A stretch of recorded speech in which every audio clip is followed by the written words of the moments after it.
Muy buenas, hoy estamos aquí con Jorge Ginés, director de Asprima, Asociación de Promotores Inmobiliarios de Madrid. ¿Qué tal estás, Jorge? Muchísimas gracias por estar aquí. Tenemos muchas ganas de hacer esta entrevista. Bueno, pues nada, gracias por invitarme. Yo encantado, un placer. Genial.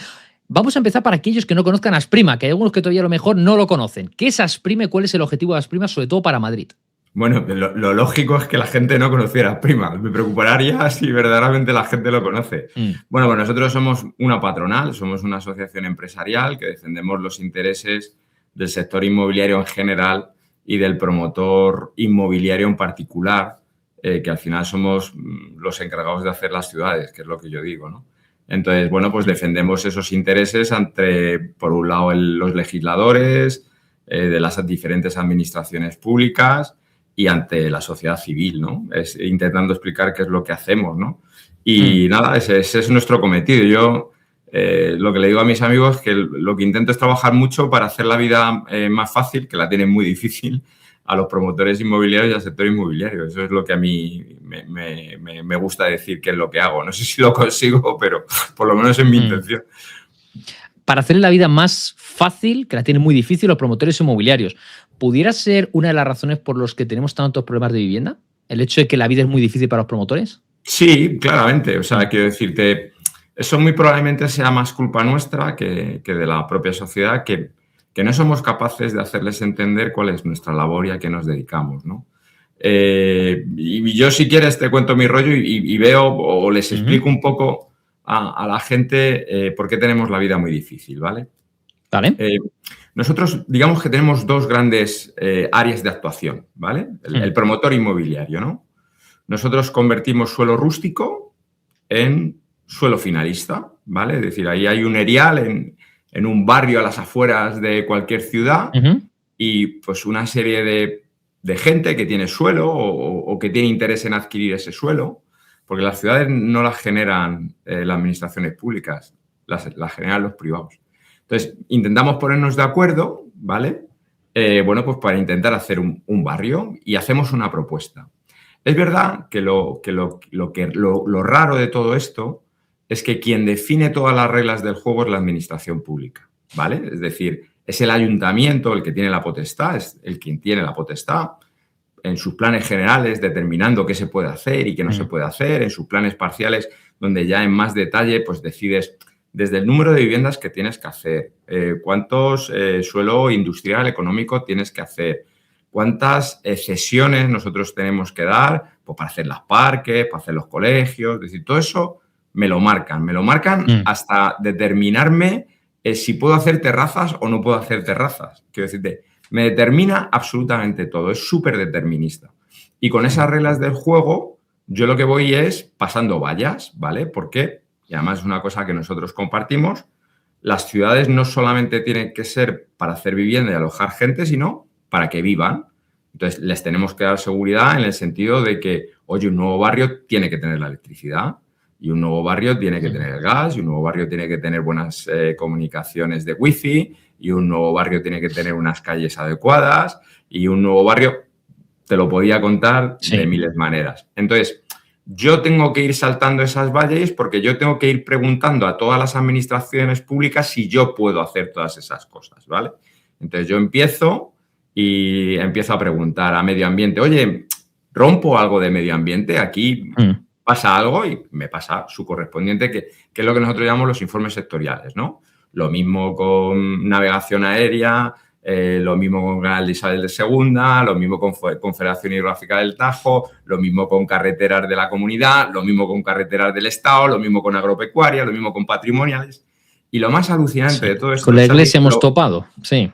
Lo más importante de esto es que lo paso 4 veces, lo mismo. Entonces, es muy difícil porque ya esa generación de suelo tardó 20 años. Y además, 20 años o 15, me da igual. 20 años o 15, donde he tenido que solicitar 3 o 4 veces las mismas cosas, donde además esos informes sectoriales se han convertido en un fin en sí mismo, porque al tío de patrimonio que encuentra una vasija visigoda me puede paralizar porque para él le importa un bledo que hagamos 14.000 viviendas. Lo que le importa es su vasija visigoda. Y entonces, hasta que no lo estudie y tal, pues puede tardar un año. Y no pasa nada. Es decir, el bien común, el interés general, en ese sentido, no peta. Es decir, peta lo suyo. Y lo mismo te podría poner muchísimos ejemplos, ¿no?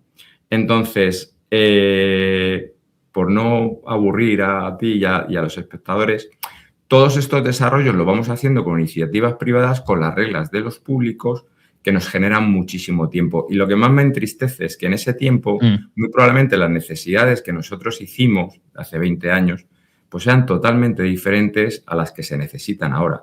Hace 20 años no se necesitaba tantas viviendas. Hace 20 años no se necesitaban unas viviendas tan pequeñas, porque cada vez que la gente tiene menos hijos, con unas densidades totalmente diferentes.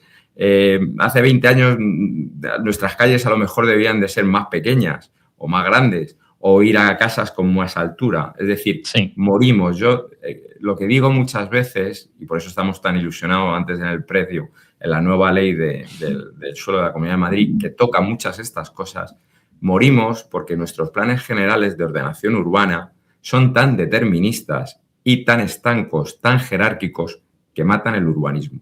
Y entonces los privados, que tenemos muchas vallas que saltar, luego te puedo contar millones de anécdotas de las cosas que me pasan todos los días, hacen que no seamos capaces de responder a la sociedad a la hora de generar suelo, ¿vale? Ya sabes que la regulación siempre va por detrás de las necesidades, ¿verdad? Tarda mucho más. Bien, bueno, yo estudié Derecho y me encontraba, ¿no?, que primero iban los usos, luego las costumbres y luego las leyes, ¿no?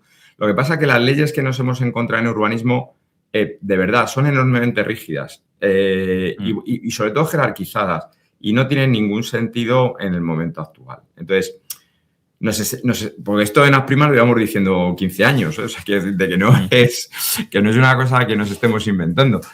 Lo que pasa es que ahora, al ser la vivienda el problema mayor de los ciudadanos, bueno, pues ahora a los políticos les aprieta el zapato y entonces empiezan un poco a legislar bastante rápido. Yo en eso, que soy enormemente optimista, yo no podría ser representante de una patronal empresarial, porque para ser empresario tienes que ser un optimista, y si ya eres desarrollador de suelo o promotor, es que tienes que haberte caído en la marmita del optimismo como Obelix. Yo me considero el Obelix del optimismo, porque si no, no pudiera sacar un poco todo esto adelante con las dificultades que tenemos. Entonces, es verdad que la legislación va mucho más lenta, pero hay que ser optimista porque parece que tenemos visos un poco para cambiarla.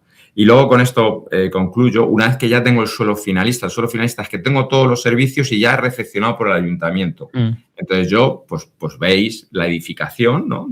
Que, bueno, pues ahí pues suelo tardar entre 2, 3 años, dependiendo sobre todo el tiempo de las licencias que me dan. Es un drama que los ayuntamientos, que por ley de consumidor debían dar las licencias en 3 meses, ninguno cumple, salvo honrosas excepciones, y me encuentro dramas de ayuntamientos que tardan 2 o 2 años y medio, incluso 3, que tarda mucho más de lo que hago yo una torre de 20 plantas.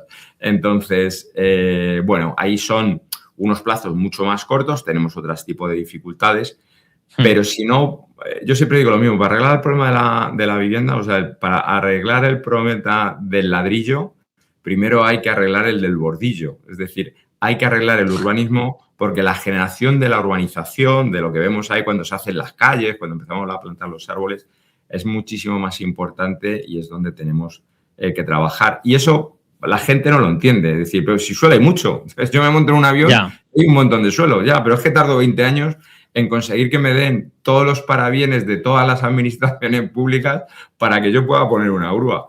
Y eso le afecta al ciudadano enormemente, porque esa escasez de suelo es lo que está generando la inflación del precio. Porque como no tengo suelo, y también pongo el mismo ejemplo, es decir, nosotros que esto es muy triste, yo como patronal no cumplo las expectativas de la gente, ¿no? ¿En qué sector de actividad ocurre eso? Pues en el nuestro, es decir, nosotros para cubrir la demanda de España tenemos que hacer 300.000 viviendas y hacemos 100.000 en toda España, escasamente, ¿vale?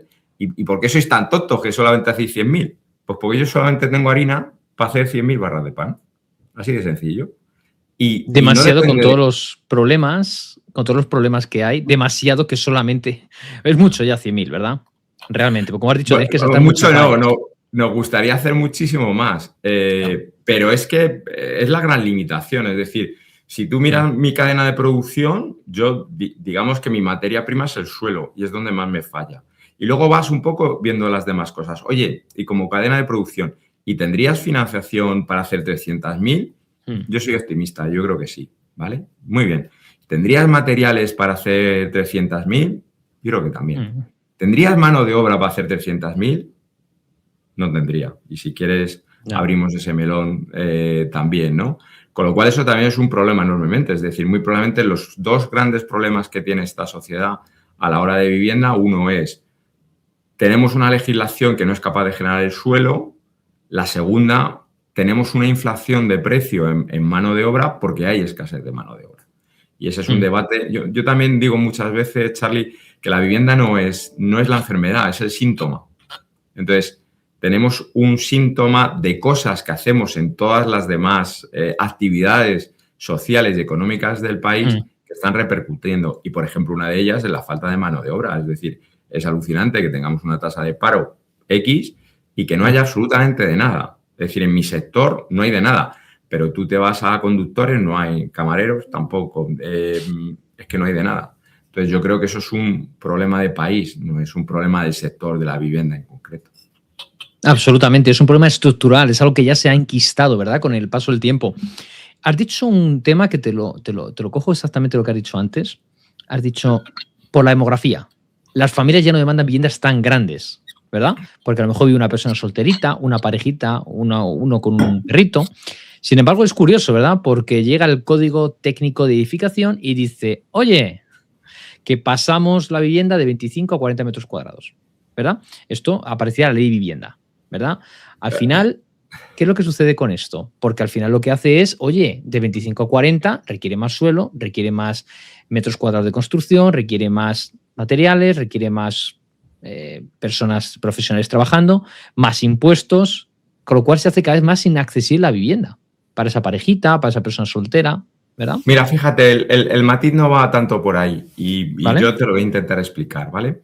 Pues te decía que dibujamos un plan parcial a través de un plan general y eso lo marca el ayuntamiento, determinan las densidades. Casi todos los ayuntamientos, hay honrosas excepciones, ¿vale? Te dicen, en cada parcela que tú ves, te obliga a hacer un número de viviendas, ¿vale? Es decir, oye, pues aquí tienes que hacer 140. Muy bien, 140, 110 metros. Porque estaban pensados de los planes generales de Antiguas de una familia de tres habitaciones, o sea, de 3 habitaciones porque vas a tener una familia. Y no me permite a mí, al promotor, inventarme lo que necesite la sociedad. Porque a lo mejor mi producto no es 130 viviendas para casas de 110 metros, sino que hago 200 para hacer de 60. Que no es porque quiera ganar más, sino porque doy mayor. Bueno, pues eso es imposible. Mi urbanismo es tan determinante que cualquier cambio estructural tengo que hacer una cosa que se llama modificación puntual del plan general. Es decir, tengo que cambiar jerárquicamente todo hasta el origen. 10 años. O sea, ni lo peleo. Lo peleo. Entonces, nuestra dificultad es que las densidades están determinadas. Y las densidades van en función de la sociedad. Entonces, tío, déjame al sector privado decidir dónde y cuándo quieres hacer, que para eso estamos arriesgando nuestro... Que te equivoques tú, que para eso es tu capital. Ya está, así de sencillo. Porque, quiero decirte, me lo podría rebatir, ¿no? Decir, oye, porque es que la infraestructura no es lo mismo para pensar a que viva 30.000 gente en el barrio a 50.000. Lo podría entender. Pero las infraestructuras están súper dotadas. O sea, todas las infraestructuras que nosotros generamos están súper dotadas. Entonces, bueno, yo tendría dudas al respecto, ¿no? Entonces, no va tanto por lo que tú me decías, que además, si lo he entendido bien, la pregunta no es tanto del código técnico, es también una legislación de los ayuntamientos que yo esa la compro, ¿vale? La compro. Yo no quiero hacer infraviviendas y como tal doy un número mínimo de metros cuadrados, ¿vale? Que en la obra nueva apenas afecta. Es decir, por ejemplo, el Ayuntamiento de Madrid, hablo de memoria, son 42 metros útiles que al final son 50 metros construidos. Aunque yo haga una casa de una habitación, me voy a ir a 50 metros construidos. No me genera ningún estrés. Y yo creo que hay que dar calidad en la edificación. Nosotros somos los primeros porque tenemos que dar un producto que la gente me tiene que comprar que sea el de mayor calidad. A mí eso no me preocupa, es más, me gusta. Y es más, los que critican mucho lo de los mini pisos y tal, esas normativas hacen que cuando tú hagas una rehabilitación de un edificio entero, te obliga a hacer ese número. ¿Y cuántas?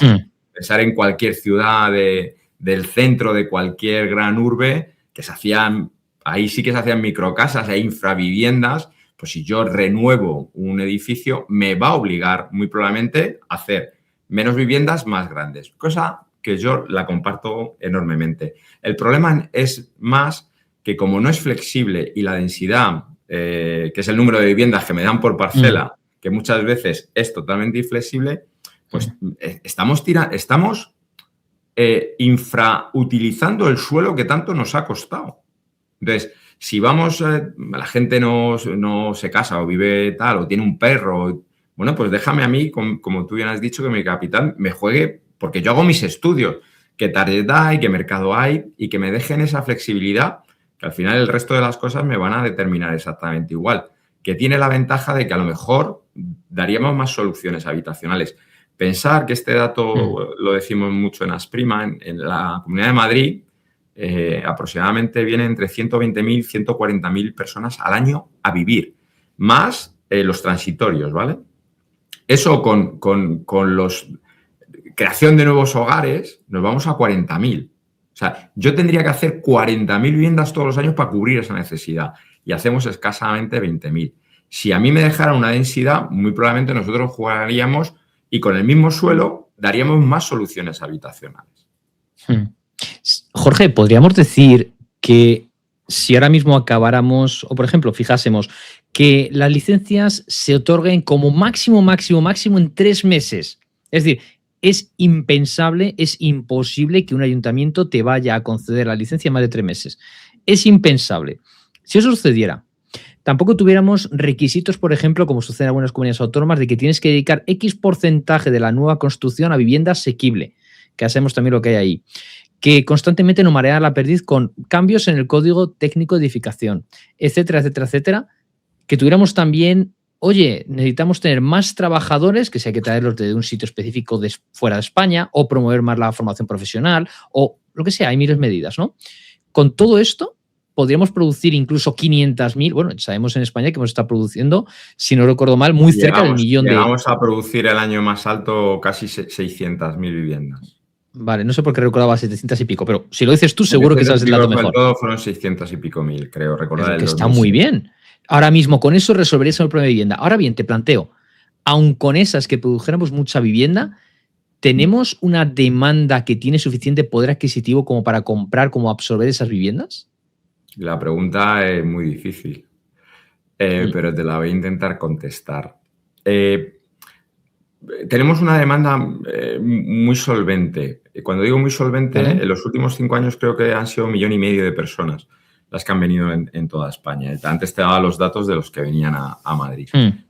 Grandes polos de atracción, de talento, como puede ser Madrid. Yo estoy convencido que vamos a ser la mayor área metropolitana del sur de Europa. Es decir, vamos a llegar a los 10 millones en toda la área metropolitana de Madrid. Ahora estamos en 7 millones y pico.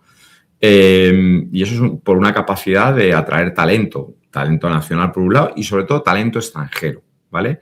Que ojo, que eso es una forma de hacer innovación. O sea, si tú te traes ingenieros que les gusta vivir aquí por nuestra forma de vida, etcétera, no solamente estás ampliando el PIB, sino que estás ampliando esa innovación, esa calidad que nosotros necesitamos, ¿vale? Entonces, esa demanda parece que no se está acabando, al contrario, pero es una demanda totalmente externa. Nuestro crecimiento nacional no existe, vegetativo no existe, simplemente importamos ese tipo de demanda, ¿vale? Entonces tú preguntas, dices, bueno, y tú, si te tocamos con los Reyes Magos y te lo damos, ¿vale? ¿Tendrías capacidad y bajaría el precio? Porque has dicho una cosa muy real, es decir, vienen inmigrantes de todos los segmentos de la sociedad y hay una parte de los que vienen que son los de más bajo, que es verdad que no le estamos dando una solución de vivienda asequible, ¿vale? El tío que viene de la City de Londres a vivir a Madrid porque le encanta y tiene un avión en 1 hora y va y viene el viernes, o el mexicano que ya está cansado de vivir en México con su terrible inseguridad y se viene al barrio Salamanca, a ese no le va a importar lo que le tenga que pagar. Pero no voy a decir ningún sitio del mundo, porque la piel es sensible y van a decir, bueno, un tío que viene con lo opuesto lo tiene muy complicado porque los precios no los puede pagar y el alquiler, que siempre ha sido el destino donde iban para empezar a meterse dentro de esta rueda del capitalismo, se lo han cargado. Se le está impulsando porque le está pagando. Entonces, en ese mundo ideal, y antes te he dicho una cosa que incorporo muchas veces, nosotros inflacionamos el precio porque nos manejamos en la escasez y lo estamos viendo, es decir, ¿por qué ha subido la gasolina una barbaridad? Coño, pues está cerrado el estrecho de Hormuz. Es decir, cuando hay escasez, suben los precios. Y el precio de la vivienda viene por la escasez de suelo y la escasez de mano de obra. Entonces, y la escasez de seguridad jurídica también, ¿verdad? Muy buena esa. Bueno, depende de cómo lo compares. Quiero decirte, seguridad jurídica tenemos, pues demasiado. Quiero decirte, lo que no tenemos es la agilización. Podemos entrar mucho en debate, sobre todo en alquiler creo que hay bastante problema, pero en lo otro te estoy contando de que estamos sobre regulados. Es decir, muy probablemente ahí tenemos la dificultad. Y de verdad, yo creo que somos un país con cierta seguridad jurídica. Hemos empeorado en los últimos años, clarísimamente, sobre todo en el tema del alquiler, que si quieres luego hablamos, pero en mi negocio de obra nueva estamos hiperregulados. Es al revés. Si al final nadie te discute cuando dices, no, si es tu inmueble, si lo pone aquí la nota simple, tú tienes aquí tus escrituras firmadas ante notario, nadie te discute que sea tu vivienda. El problema al final es si dices, ya, pero es que, por ejemplo, el otro día, pasó por aquí por el canal una persona que tiene su propia vivienda alquilada, era la vivienda que heredó de sus padres, y solamente tiene su vivienda y esa. Bueno, pues ha tardado, creo que han sido casi 8 años, en que ese inquilina que le dejó de pagar, creo que al final entre impagos, suministros, etcétera, etcétera, pero ahora la reparación, creo que se le va casi a 100.000 euros. 100.000 euros. Entramos luego si quiero en el debate porque no quiero dejar del hilo de contestar tu pregunta, me parece muy oportuno. El tema del aumento del precio del alquiler también es la escasez. Es decir, y de hecho estamos creando unas normas que todavía generan más escasez, con lo cual el precio aumentará mucho más. Pero en los tres casos me ocurre, tengo escasez de suelo, tengo escasez de mano de obra, tengo escasez de falta jurídica que hace que tenga miedo de alquilar mi casa y la retiro del mercado, ya está. Entonces, esos tres factores hacen que suban el precio. Claro, si yo tengo suelos de exceso, como me estás contando, o que lo tengo resuelto, o tengo la suficientemente gente para trabajar, los precios no solamente se moderarían, sino que yo creo que incluso bajarían. Y sería la solución. Pero me parece tan difícil que eso ocurra que todavía vamos a estar muchos años en la escasez. Porque para ellos habría que dar la vuelta al país como un calcetín. Ojo, que nosotros somos optimistas. Vamos a pelear por ello, ¿no? Entonces, yo creo que es lo que nosotros tenemos. Es decir, el mensaje que me gustaría lanzar es que el aumento del precio, la especulación, por utilizar ciertas palabras que utilizan determinada gente, se genera por escasez. Pues trabajemos para que no haya escasez. Sí, justo. Te voy a plantear de lo que estás comentando dos cosas. A ver tu punto de vista, ¿vale? Un punto de vista profesional, desde Asprima, desde su director general. Has comentado, si producimos más, en teoría bajan los precios. Has dicho, pueden ser un poco más comedidos, ¿no? Es decir, no van a subir tanto o incluso, vamos a ser optimistas, van a bajar. Vamos a salirnos del sector de la construcción, nos metemos en la automoción. Si nosotros en vez de producir, imaginemos, 10.000 Ferraris al año, producimos 1 millón, ¿de por sí va a bajar mucho el Ferrari? Porque a lo mejor en vez de estar en 300.000, dice, bueno, baja a 200.000. El problema es que incluso a 200.000 la gente no lo va a poder comprar. No va a poder tener poder adquisitivo para comprarlo. Entonces, hay un momento en el que dices, ya, pero es que el Ferrari, por mucho que construyamos, joder, es que mi coste de producción, me lo invento, son 185.000 y me tengo que llevar un margen de un 10%. Entonces, con la vivienda sí que es cierto que dices, oye, es que necesito suelo, necesito permisos, impuestos, necesito también material, necesito también mis empleados y más impuestos, etcétera, etcétera. Entonces llega un momento en el que dices, es que yo no puedo construir por debajo de 180.000. Está claro, mira, el ejemplo es muy claro. Nosotros, la vivienda protegida, soy gran defensor de la vivienda protegida porque tiene que ser el sistema para dar acceso a la gente al mercado de vivienda, sobre todo a los jóvenes, ¿vale? La vivienda protegida, que me gustaría explicar. ¿Puedo explicar esto con Adelante. todo el tiempo del mundo? Vale. Dale. A mí esto me duele mucho, es de las cosas que más me duela y sí me gustaría explicarla. Voy a explicar, antes he explicado el proyecto, cómo se urbaniza y cómo la parte del bordillo, pero voy a profundizar, ¿vale? Cuando estos locos se juntan, ¿vale? Lo primero que nosotros dividimos monetariamente es suelo no lucrativo, ¿vale? Y suelo lucrativo, ¿se entiende? ¿Vale? El que puedo ganar y el que no puedo ganar. El no lucrativo mínimo por las cesiones que yo tengo que dar a todos los ayuntamientos es un 30%, ¿vale? En ese 30%, pues para hacer las calles, los bordillos, para poner determinados servicios, dotaciones, etcétera, ¿vale? Luego, la normativa me obliga a dar, y esto puede variar, mínimo un 10% de suelo gratis a los ayuntamientos para que hagan su vivienda. Esta que llamamos vivienda pública, la que hacen las empresas municipales de la vivienda, ¿vale?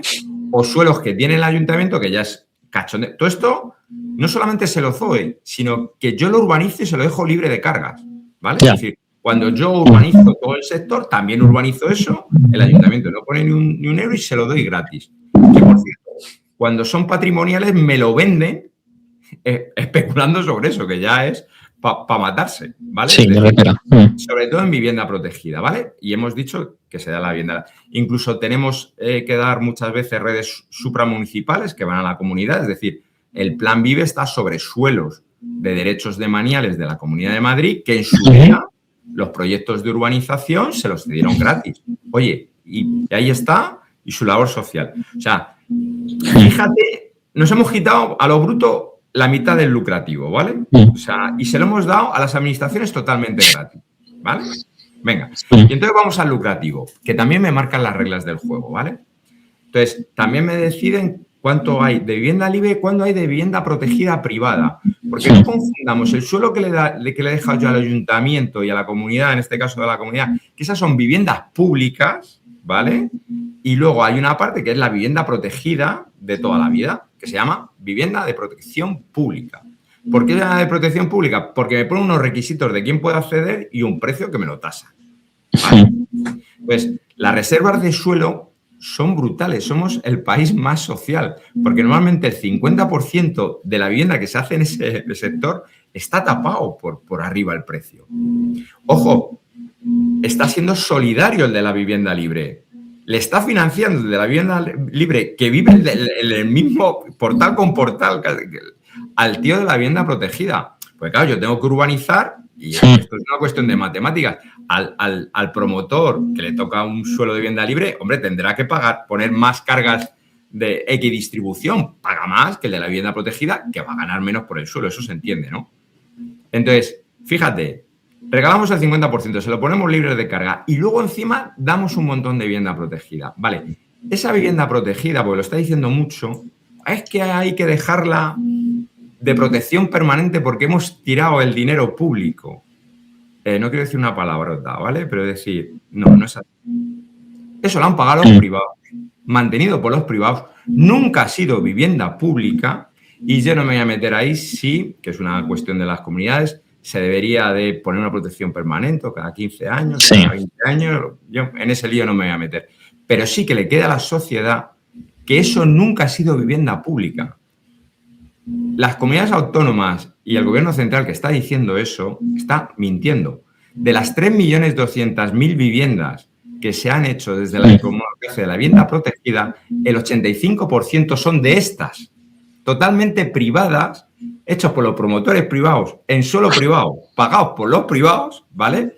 Que tienen unas limitaciones que yo las comparto, en el sentido, se tiene que limitar a las personas que más lo necesitan, me parece lógico, es decir, hay lo que se llama el IPREN, no puede acceder a aquella gente que gana más dinero, no puede acceder a aquel que tiene vivienda, y luego la otra limitación es que deben de ser casas, digamos, reguladas, es decir, no pueden ser casas de 170 metros, es decir, tienen que ser ni infravivienda, pero que se le den pues, casas normales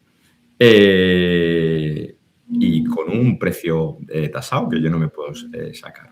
¿Por qué cuento todo este rollo? Primero, para que la gente entienda cómo funciona. Sí, está pegando muy bien. Me parece fundamental. Y un poco a tu pregunta, si yo, sobre todo en esa vivienda protegida, mi suelo, no especulo con él en el sentido de que no hay escasez y tengo suficiente mano de obra, pues los módulos incluso se regularán y podré dar acceso a la gente. Luego hay otro componente, que este es duro de escuchar. El precio metro cuadrado en España, te pongo la ciudad más cara, Madrid, es la mitad de París y de Londres. La mitad, ¿eh? Sí. Mis costes de construcción, aunque yo me estoy quejando, son también mucho menos que en Alemania o que en Suiza, ¿vale? Sí. Pero claro, es que los sueldos son mucho mayores. Y ahí ya a mí siempre me genera una ecuación. ¿Las viviendas son caras o los sueldos son bajos?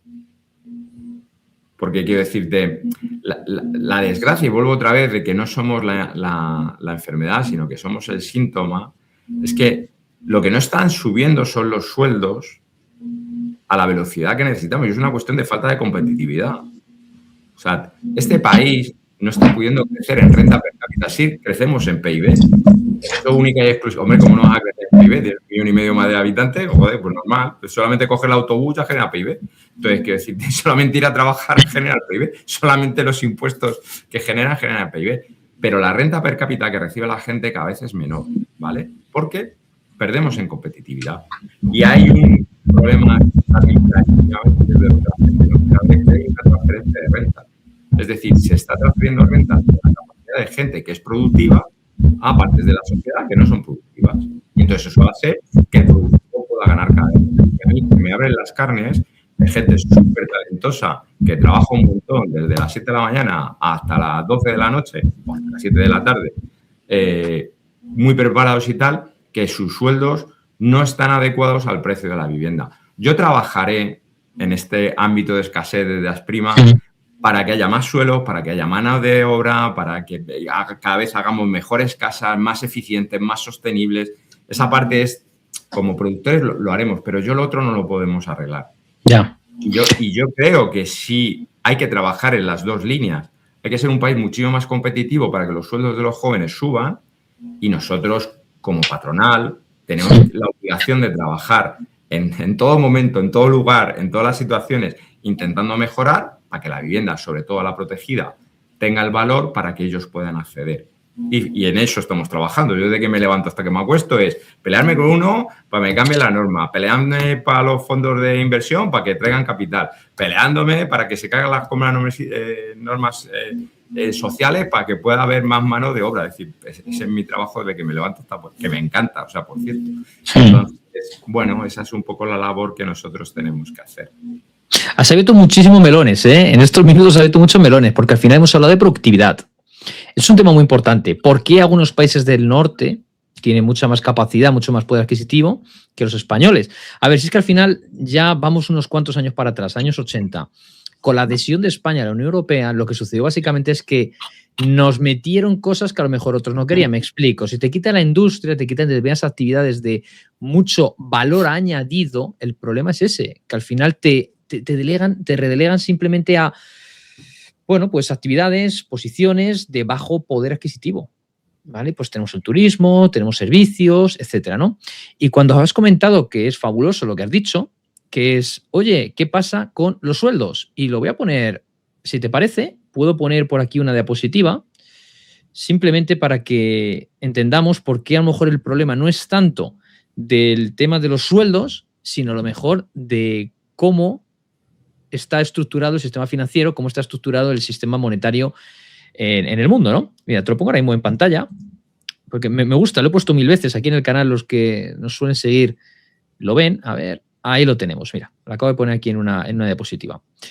Dice, mira, esto, oro contra vivienda en la Costa del Sol, 1995 contra 2025. Vemos que en el 95, en la Costa del Sol, compramos una vivienda con 283 onzas de oro. ¿Qué es lo que sucede en 2025? Lo compraríamos con 104 onzas de oro. Más o menos, ¿vale? Eso quiere decir que la vivienda es casi 3 veces más barata que en el año 95. Sin embargo, si tú te pones a mirar en euros, en pesetas, lo que ves es que precisamente, y aquí lo vemos, euros metro cuadrado de vivienda en el año 2000 eran 1.800 euros metro cuadrado. Lo tenemos ahora en muchísimos, básicamente de precio medio de Madrid, casi en los 6.000 euros. Y tú dices, ¿qué es lo que ha pasado aquí?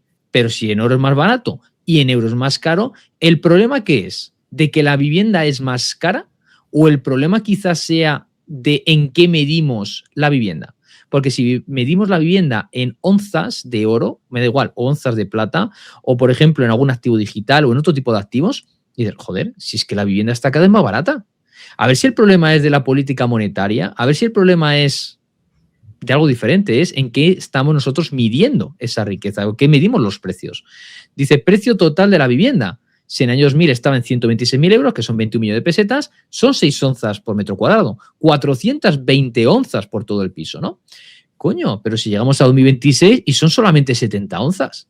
Entonces, ¿el problema es de que es que los salarios son bajos o el problema es de la moneda que cada vez está más devaluada y encima nos toca pagar cada vez más una carga fiscal más alta para pagar exactamente lo mismo? Qué bien me lo estoy pasando. Qué bien me lo pasé. Bueno, ¿puedo opinar de lo que has dicho? Adelante. Me parece súper interesante. Bueno, dos cosas. Yo creo que tiene un poco trampa. Es decir, al final has comparado dos cosas que pueden ser dos comparadas. Los dos son activos financieros, ¿vale? Yo defiendo enormemente que la vivienda es un activo financiero. Y es una pena que no me haya preparado las cosas. Antes lo hemos contado, Charlie. Yo vengo aquí y cuento. A la próxima. No me preparo. No me sé ni las preguntas. Si me lo hubiera preparado, a lo mejor te lo hubiera sabido. Y lo mismo lo puedo encontrar. Yo defiendo que la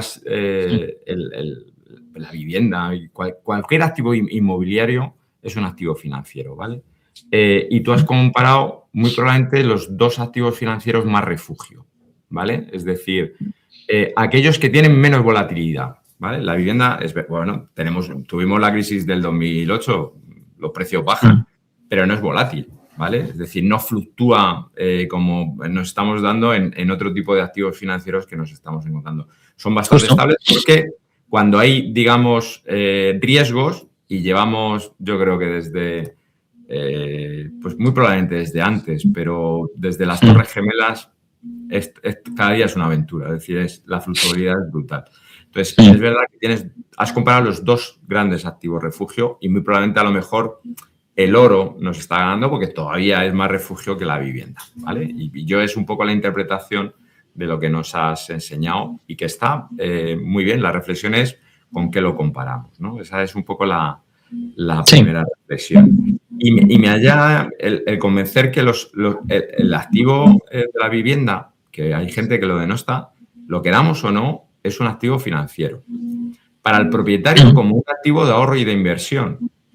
Es el activo del ahorro de los ciudadanos españoles. Primero, porque tenemos bastante poca cultura financiera a nivel general.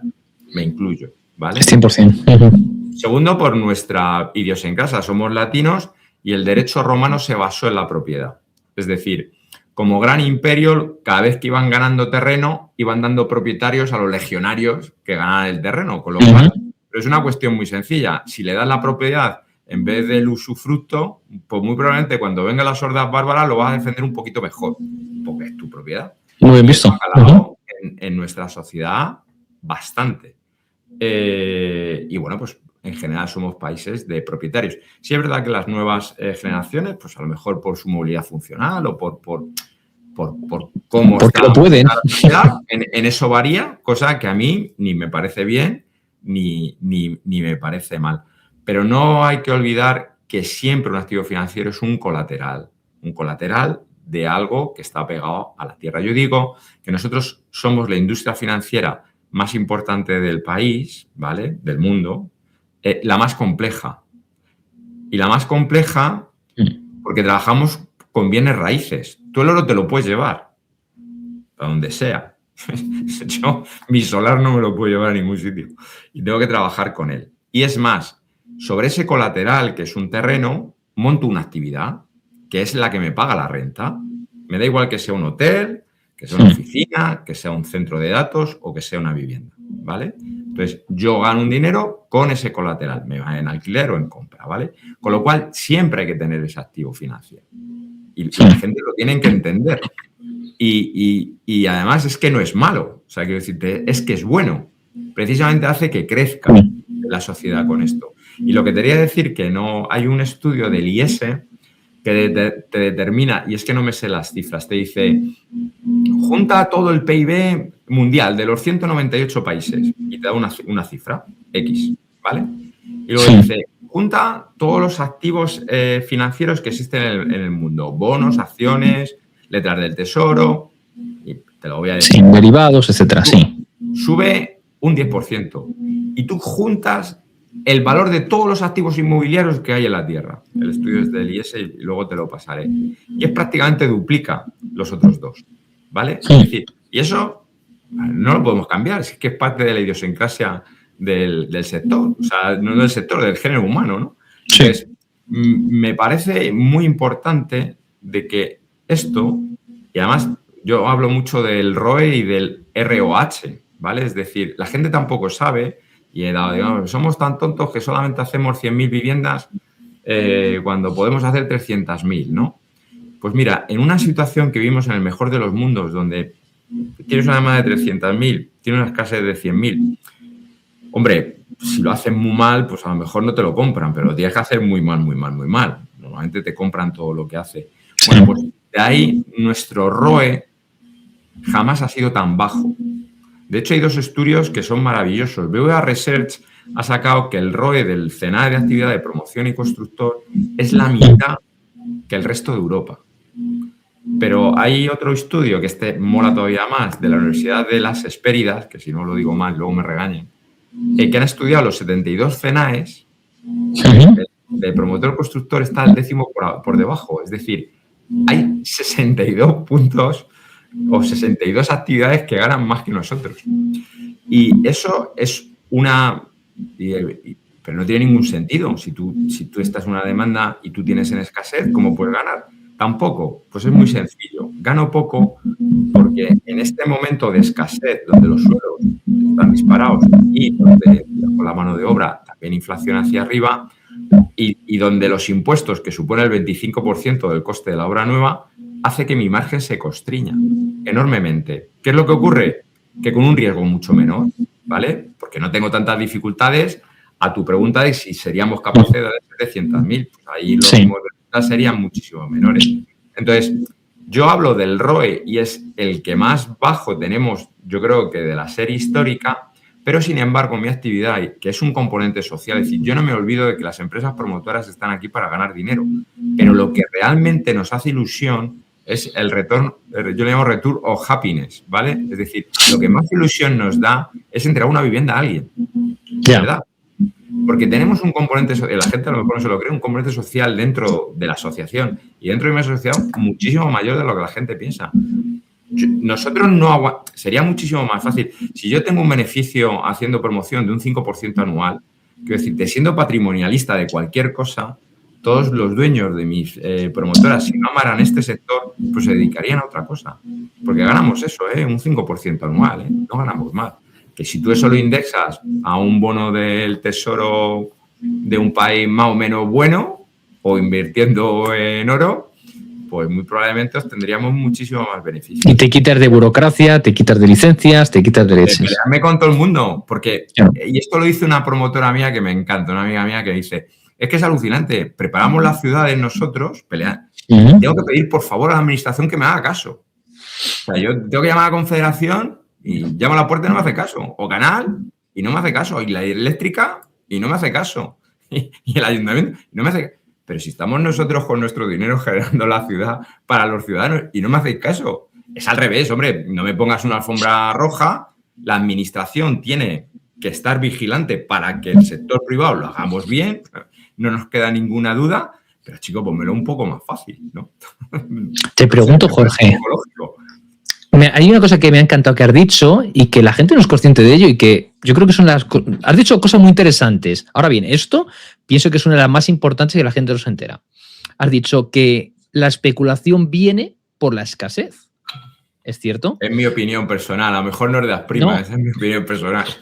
No, pero yo soy consciente, yo tengo eso muy dentro. Es decir, cuando hay escasez es cuando suben los precios. Es cuando falta poder adquisitivo, básicamente. Bueno, poder adquisitivo viene otra, ¿vale? Pero al final es cuando tú ves, lo confrontas y dices, como hay escasez, los precios van para arriba y al final dices, y aquí tienes el poder adquisitivo, ¿vale? Pero con la escasez es con lo que juegan, en mi opinión personal, ¿vale? A ver también qué opinas. Pienso que las diferentes administraciones no me metas en un lío, Charlie, que yo represento a un sector, que luego me dan por todos lados. Responde si quieres o si puedes. Pues hasta la pregunta. Pienso que si hay escasez es cuando más ganan dinero unos pocos. ¿verdad? Perdona, no Sí. te he oído. Cuando hay escasez es cuando más dinero ganan unos pocos. Porque si se produjeran 1 millón de viviendas en España, ahí es cuando la gente tendría poder.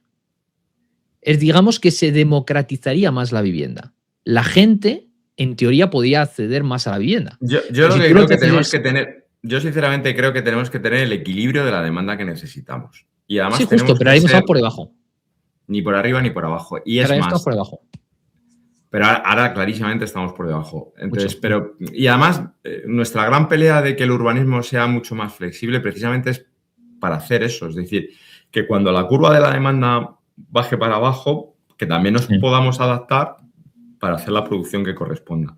Justo. Entonces, yo no creo, igual que defiendo que es un activo financiero, la vivienda o cualquier activo inmobiliario, por sus características de bien raíz, no me parece especulativo en el sentido de que tú hablas de bien financiero. Es decir, no sé qué ejemplo poner, quiero decirte, bueno, ha ocurrido con lo del estrecho de Hormuz, que de repente parece que alguien ha tenido una información estupenda y se ha puesto corto en determinadas acciones, ¿no? Siempre eso pasa, no ocurre, eso no ocurre. O sea, sí es especulación en el sentido de ganar algo rápido, no sé si con información confidencial o no, en una jugada, eso no ocurre en nuestro sector. Porque ¿qué especulación va a haber en el desarrollador de suelo si tarda 20 años? ¿O qué especulación va a tener el promotor que lo levanta si gana un 5% anual en los 3 años que hay? Precisamente porque trabaja en bienes raíces, no hay esa, digamos, vamos a llamar estafa piramidal donde unos pocos, si juegan muy bien, hacen que por la suma cero pierdan el resto. Al revés. Es decir, esto no ocurre en mi sector. ¿Vale? Lo que te quiero preguntar es, ¿a quién le interesa que haya escasez? De todos los actores que hay en España. ¿A vosotros no? Mira, lo he escrito. A ver, que de nosotros, a mí no me gusta de todas formas buscar culpables, lo que hay que buscar soluciones. Quiero decirte, tengo claro que la escasez de generación de suelo viene por una normativa que es inapropiada. Y entonces me dice, bueno, pues entonces esos son los políticos los que lo desarrollan. Pero yo no creo que sea por una cuestión de un beneficio, que tengan un beneficio pues en votos. Más bien lo que creo es que no conocen realmente las tripas del sector. O sea, como yo es la navaja de Hall, ¿no? Nunca busques en la maldad, ¿no? Algo que puedas explicar dice la estupidez, o la traducción es la estupidez, de punto de vista es más la ignorancia. Es decir, yo no creo que lo hagan con una cuestión mala. Bueno, entonces si ¿Crees que por ignorancia? Me van a votar más porque yo voy a utilizarlo. No creo que vaya por ahí. Yo lo que creo es que no conocen el sector y eso, fíjate, es culpa nuestra por no haberlo explicado bien. O sea, quiero decirte que muy probablemente si todo esto, esta charla con Charlie Hoyo, pues la explico en Telecinco, en prime time, pues a lo mejor calaría y se revelaría en otras cosas y ya está, que bueno, imagínate, 48 minutos aguantándome eso, seguro eso sí. No, pero lo estás explicando con muy buenos argumentos. Me gusta lo que has dicho. A ver, no es por el hecho de, oye, se está haciendo adrede o a propósito, que nadie gana con ello, que haya escasez, sino que es al final porque como no saben, no están dentro, pues al final toman decisiones equivocadas. Fíjate, yo aquí voy a ser más pesimista. Jorge, a ver qué te parece. Yo aquí soy de la opinión que se hace a propósito porque no quieren que la gente tenga vivienda. Porque si tú tienes a la gente que no tenga vivienda, gente que depende, gente que no tiene un activo tan importante como ese que puedes vivir, puedes canalizar para el ahorro, puedes el día de mañana darlo como riqueza intergeneracional, pues entonces tú los tienes pillado por otro lado. Y tenemos, porque está habiendo varios factores que están confluyendo al mismo tiempo, ¿no? Vamos a crear una empresa estatal de vivienda y suelo y vivienda y ta. Yo creo que han prometido más de 1.500 millones de viviendas, por todas las veces que lo hemos escuchado, ¿verdad? O 2.000 millones. Las mismas, ¿no? Las mismas las han ofrecido 1.500 millones. Claro, las ofrecen la misma, pero luego incluso las mismas tienen que andar pidiendo informes. Primero, para ver en qué estado están y cuándo la van a reparar y cuánto va a costar. Dos, que aquellas que estén ocupadas tienen que echar a los que han ocupado. Es curioso, ¿no? Pero fíjate, al final vamos a tener viviendas, no sé si sabes que, bueno, seguro que lo sabes, hay programas de Ayuntamiento de Madrid, de Barcelona, de Valladolid, también en términos de estatal. Vamos a comprar viviendas, la última es de 100 millones, en el Ayuntamiento de Madrid son 6 millones, si no recuerdo mal. Vamos a comprar viviendas a los privados. Digo, joder, ¿vas a comprar viviendas a los privados? Es curioso, ¿no? Y al final tú esa vivienda la vas a tener, pienso yo, que como arma política para el día de mañana, todos aquellos que no han sido capaces de comprar vivienda, tú se las vas a poder alquilar a ellos a un precio asequible, ¿sabes?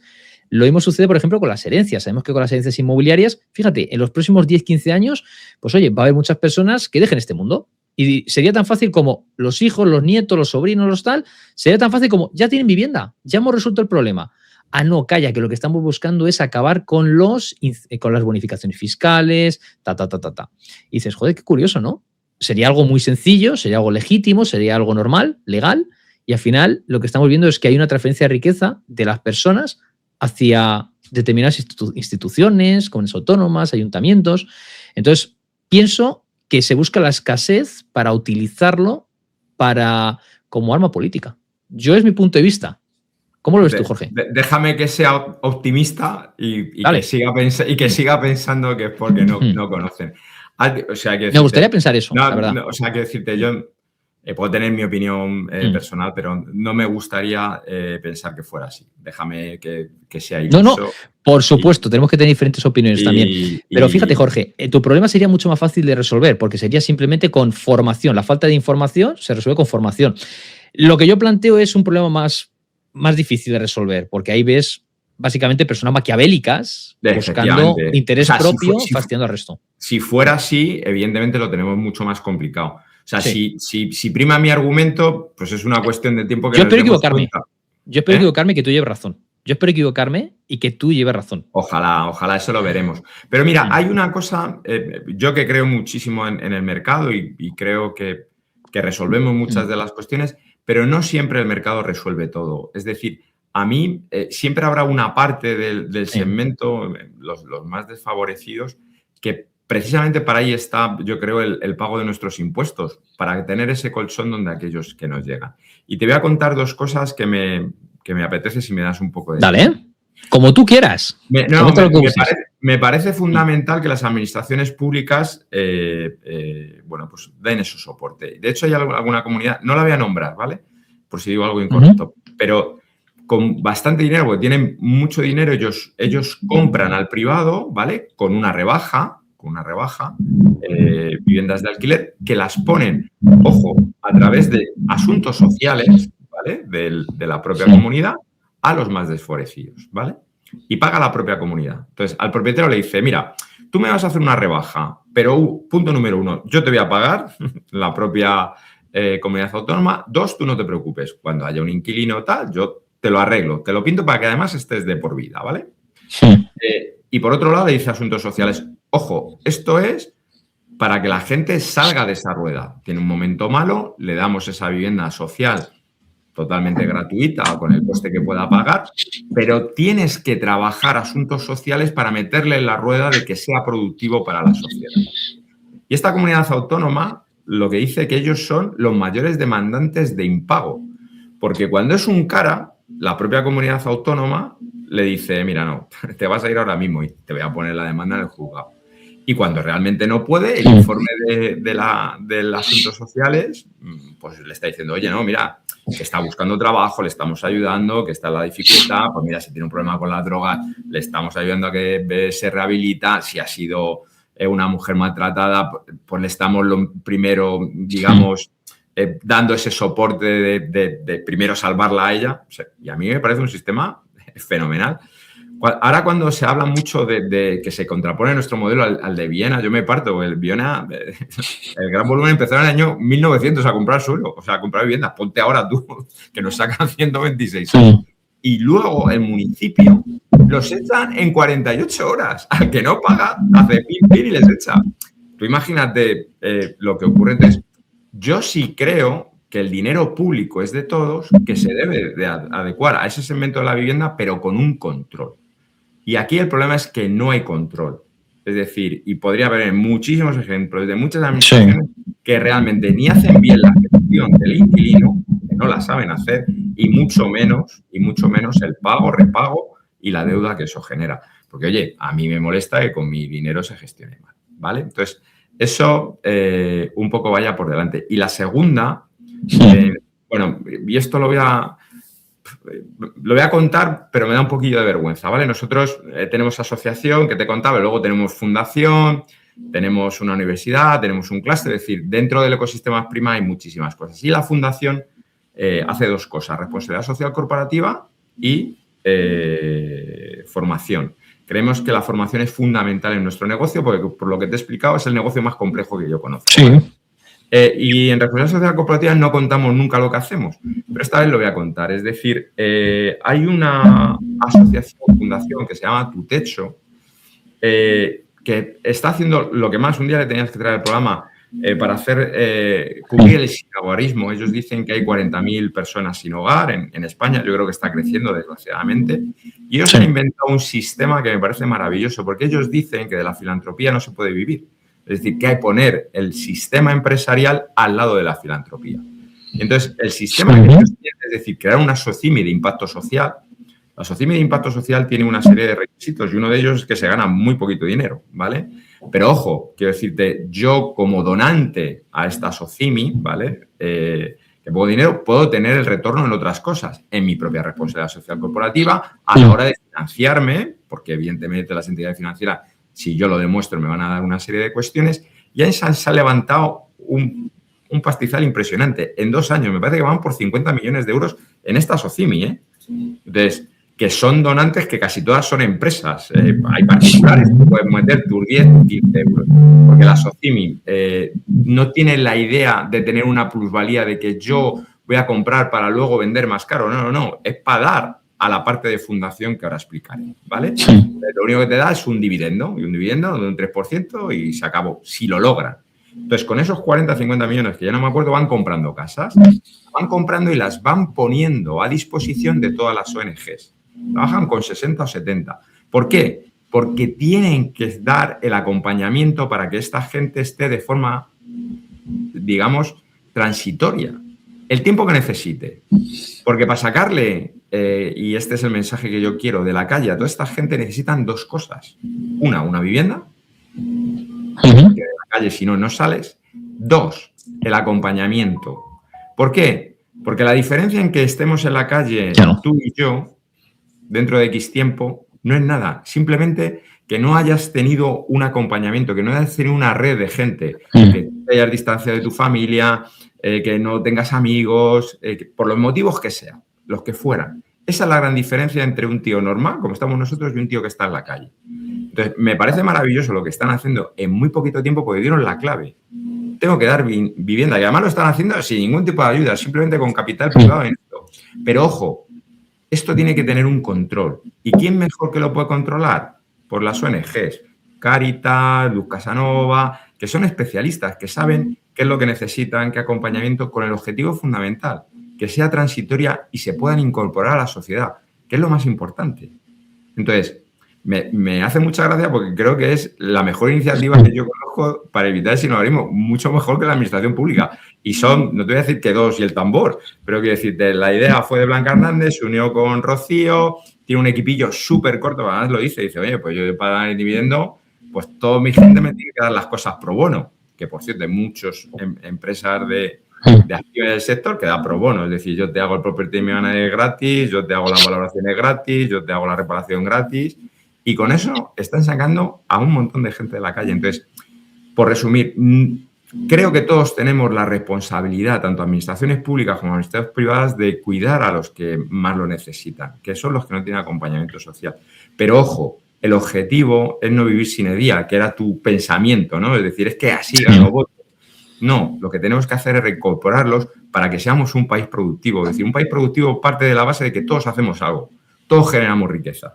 Entonces, no tenemos gente que consume riqueza, no genera. No. Todos tenemos que resolver necesidades y cuanta más necesidades resuelvas, más dinero tienes. Ya está. Más riqueza, ya está.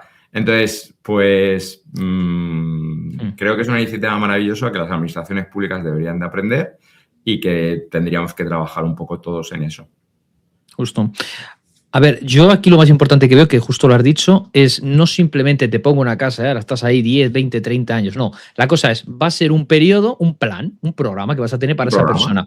Empezamos aquí y al cabo de un año tienes que ser lo suficientemente autosostenible, digámoslo así. Es decir, que tú mismo seas capaz de sobrevivir, de salir adelante. Y ayudarle. Y si el hombre es espabilado y en vez de un año está 6 meses, fenomenal. Y mejor. Si un año y medio, pues también fenomenal. Pero que tenga ese acompañamiento y esa vigilancia.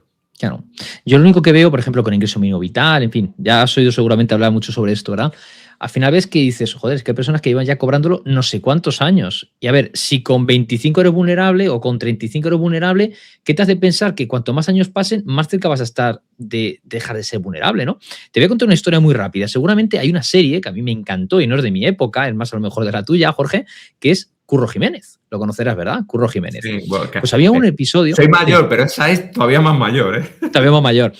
Creo que fue en el 78, 79 y 80. Creo que fue un par de años ahí. Pero yo lo he visto. Lo has visto.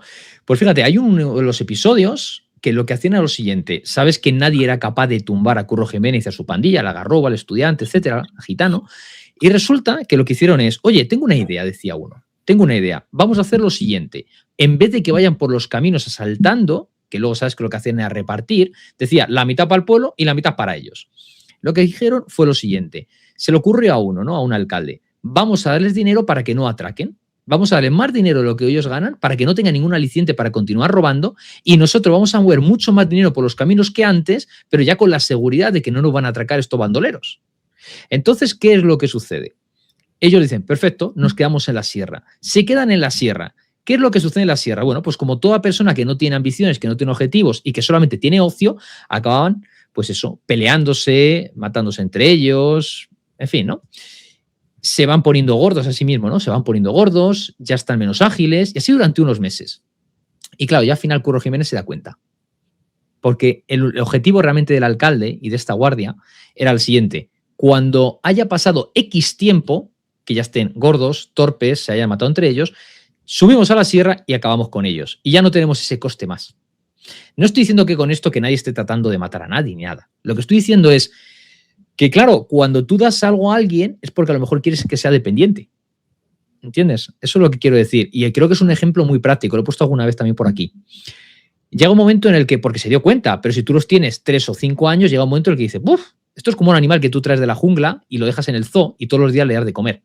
Vuelve a soltarle la jungla 3 o 4 o 5 años después. Se le han acabado esa herramienta de supervivencia, de defensa, de ataque, de todo, ¿verdad?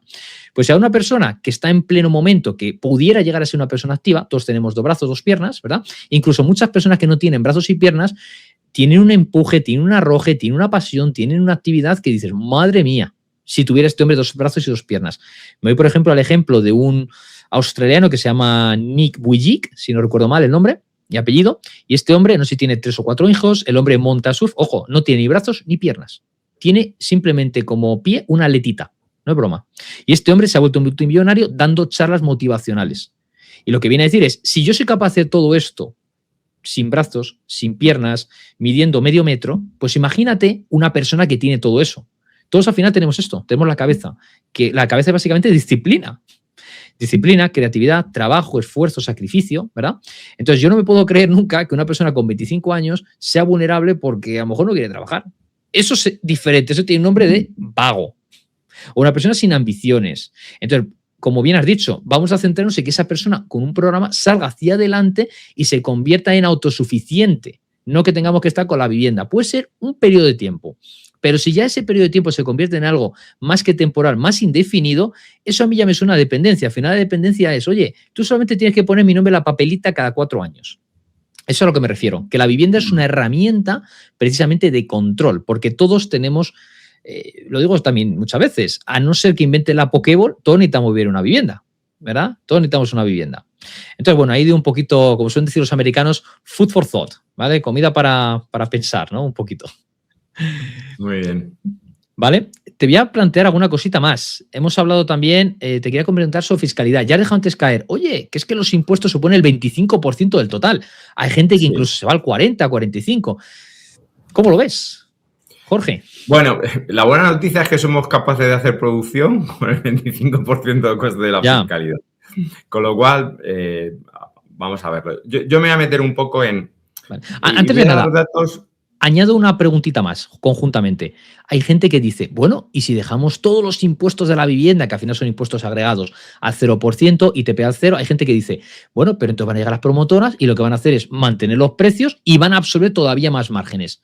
Ahí te dejo. Y habría cierta verdad. Que antes he contado que nuestro ROE es el más bajo de Europa y he dado un poco las rentabilidades que tenemos, con lo cual yo ese incentivo lo compro.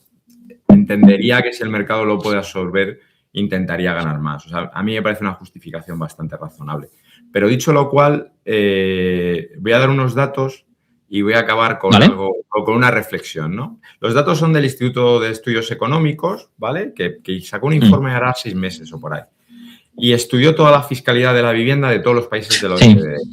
Entonces, primero, somos el país después de Canadá que más fiscalidad tiene la vivienda. Y yo, cuando sacó el informe, uno de los del Instituto de Estudios Económicos es amigo mío y le dije, hostia, Gregorio, la has cagado. Has puesto a España en segundo lugar, ya verás cómo nos van a subir los impuestos rápidamente para que superemos a Canadá, ¿no? Pero bromas aparte, empezamos a contar los datos que me parecen brutales. Bueno, lo que tiene que entender la gente. En vivienda, ¿vale? En todas las administraciones, aquí, todas las administraciones chupan, ¿eh? O sea, y además nadie baja. Es decir, la administración del Estado, la de las autonomías y las municipales. Es decir, yo, sobre todo en vivienda de obra nueva, tengo el IVA al 10%. Sí. En la parte de las comunidades autónomas fundamental tengo el AJD, que además lo pago como 5 o 6 veces, ¿vale? Porque cuando genero suelo, pago JD. Cuando lo paso a finalista, pago JD. Cuando lo vendo, pago JD. Cuando hago la división horizontal, que esta ya me parto, es decir, yo cojo el suelo, lo convierto en casas y pongo un número registral cada una de las viviendas, pago a JD. Entonces, totalmente kafkiano. Y luego los ayuntamientos que tienen dos que me alucinan, que es la plusvalía y el ICIO. Empiezo por el ICIO. El ICIO es un impuesto único en Europa que te grava por construir. Un 4% de todos los ayuntamientos, ¿vale? La ley de haciendas locales te dice hasta un 4%. Bueno, pues hasta un 4% es un 4%. Nadie baja del 4%. Y el que más me duele, por incomprensible, es la plusvalía municipal. O sea, tú en tu casa, pues si compras y lo vendes a los 15 años, pagas una plusvalía municipal porque has tenido una especulación. Bueno, no me meto, pero es que yo soy un industrial. Yo cogí un suelo rústico, le he metido ahí todo el pastizal, he hecho las calles, he puesto los árboles, he puesto los parques, he puesto los colegios, he puesto todo. ¿Qué me has dado parte del suelo? Y me cobra la plusvalía. Es como si a la Ford, por coger las ruedas, tal, montar el coche, le cobra una plusvalía. Y luego, ojo, cuando yo tengo suelo de finalista y hago la división horizontal y se lo vendo a los clientes, en esos 3 años pago otra vez plusvalía. Además, en las reformas, como lo tiene bien estudiado Hacienda, que Hacienda para lo que quiere funciona estupendamente, pues lo van acortando y entonces, claro, me meten los picos en 3 años. Como sabe que tardo 3 años en hacerlo, tacatá. Luego de 3 a 15, ya, como no se va a vender, pues a mí no me duele, ¿no? Entonces, eso es un poco el lío fiscal que tenemos. Bueno, por los datos. Eso supone al año 52.000 millones de euros de recaudación. O sea, la vivienda, en todas sus transmisiones patrimoniales, en todas sus vertientes son 52.000 millones. Que eso es el 18% de todo lo que se recauda de todos los impuestos del país. Entonces, ¿quién especula? Entonces, ¿quién es el que especula realmente? Bueno, yo, tío, ahí no puedo contestar esa pregunta, ¿vale? La dejas en el aire. Pero voy que nos contesten por comentarios cuando nos escuchen. No, que no me importa, que lo puedes poner íntegra, pero que no. Entonces, pero a mí lo que me hace gracia es que el propio estudio dice que esos 52.000 millones supone el 3,5% del PIB. Es decir, solamente los impuestos supone esa cantidad de la vivienda. ¿Sabes cuánto se dedica a los presupuestos generales del Estado a vivienda? Un 0,4%. Un 0,4, vale. Entonces, yo aporto en impuestos un 3,5 y recibo un 0,4. Broma, lo voy a contar como broma. Yo quiero, en nombre del sector, el principio de ordinalidad. Es decir, yo creo que los presupuestos generales del Estado, cuando se generen, si aporto el 3,5 del PIB, que la vivienda, que lo van a recibir nuestros ciudadanos, les den el 3,5 porque es que me lo han quitado antes. Entonces, yo creo que eso es muy bueno que la gente lo sepa. Es decir, yo no me voy a oponer a que los ingresos del Estado vengan de un bien que lo puede generar. Yo en eso no me voy a poner. Pero, bueno, que no se nos llene la boca que queremos arreglar el problema de la vivienda cuando no hacemos nada para rebajar esa parte. Ojo, y he empezado diciendo que a lo mejor sí es verdad que hay una parte que podríamos subir. Eso lo hicimos nosotros hace muchos años, pero está desactualizado, ¿eh? Eso lo hizo Asprima, porque esto me ha generado muchísimo ruido, ¿eh? Y fue del 2010. Eso ha cambiado. Lo estamos trabajando para adecuarlo a la situación actual, ¿eh? Porque lo pone ahí, pues no lo veo, eso es del 2017 al 2018, ya ha cambiado bastante, ¿eh? Desde hace varios años, sí. No, pero es que me lo saca recurrentemente, es decir, aunque esto en el periódico lo sacaron hace 2 años, el informe lo preparamos en Asprima hace bastante tiempo, ¿eh? Pero vamos, lo vamos a actualizar y lo pondremos a la sociedad, lo estamos en ello, ¿eh? Aquí al final lo que podemos concluir con esto es que se pagan muchos impuestos, pero sí que es cierto, fíjate, si tocamos las dos palancas, bajamos los impuestos, puedes decir, vale, pues todos los promotores pueden coger y trasladar parte de ese ahorro a las familias y las familias al final van a pagar pues más o menos lo mismo. Bueno, pues tocamos la otra palanca, vamos a dar más licencias, es decir, vamos a ser mucho más ágiles con las licencias, de esta manera va a haber mucho más oferta y claro, ya digamos que los promotores van a competir, los primeros que van a producir no 100.000, sino 300.000, 500.000. Y luego, por otro lado, menos impuestos, con lo cual yo estoy convencido de que el precio de la vivienda bajaría. Yo también. Además, no nos olvidemos, ¿eh? Antes te he contado las cesiones, las lucrativas, etcétera. Sí. Esos son impuestos no declarados. Es decir, cuando yo de mi suelo te doy el 30 al 40% de los mismos que no cobro por ello, yo, en cierta manera, toda esa carga lo llevo al desarrollo del suelo, a la parte lucrativa. Y eso no lo calculamos, pero eso es un impuesto totalmente oculto. Y la licencia, evidentemente, si yo tengo 2 años y pico para sacar una licencia, evidentemente también estoy gravando el precio de esa vivienda, porque yo estoy pagando los costes financieros de eso. Entonces, clarísimamente, o sea, lo del 25% son objetivos, luego tendríamos que calcular los no objetivos, ¿no? Y a mí me duele mucho, por eso me tomo la libertad de intentar explicar lo de lucrativo y no lucrativo, porque yo creo que se debe de entender bastante bien el coste que eso supone. Entonces, pero empieza mi discurso. Si lo podemos pagar, bien. Otra cosa es que lleguemos a un momento que no lo podamos pagar. Y también me duele de que nunca jamás en España se ha recaudado tanto. Entonces, yo creo que si el problema de la vivienda realmente le preocupa a las administraciones públicas, a todas, pues que todas pongan un canito de aneta, pues oye, no recaudemos tanto y ya está. Que, por cierto, que más me duele es que cuando un patrimonial, un ayuntamiento que le he cedido ese 10%, luego vende la parcela a subasta, que me parece una barbaridad. O sea, quiero decir que chico saca un concurso por un precio razonable y luego pues lo cedes pues, al mejor proyecto, al más sostenible, no sé, puntúalo de la forma que tú quieres, pero no lo subastas, es que lo subastan todos. Entonces yo creo que eso sí también lo tiene que saber la gente, o sea, es que se están lucrando, por cierto, con el dinero que estás poniendo, porque todo eso lo repercuto en el suelo, lo repercuto en la vivienda. El propio ayuntamiento, macho, es que es acojonante. Muy duro, muy duro. Te voy a hacer un par de reflexiones a ver cómo lo ves. Fíjate, una vivienda, desde que vosotros la ponéis, hemos hablado de un 25, que a lo mejor será un 30, un 40, ¿vale? Pero imagínate una vivienda que vosotros la vendéis como primera vivienda, vivienda nueva. Sabemos, imagínate, 300.000 euros, llegan en Valencia, en Cataluña, pagan 30.000 de impuestos, después de todo lo que ya os han venido cobrando a vosotros y que, bueno, al final lo está pagando en el precio final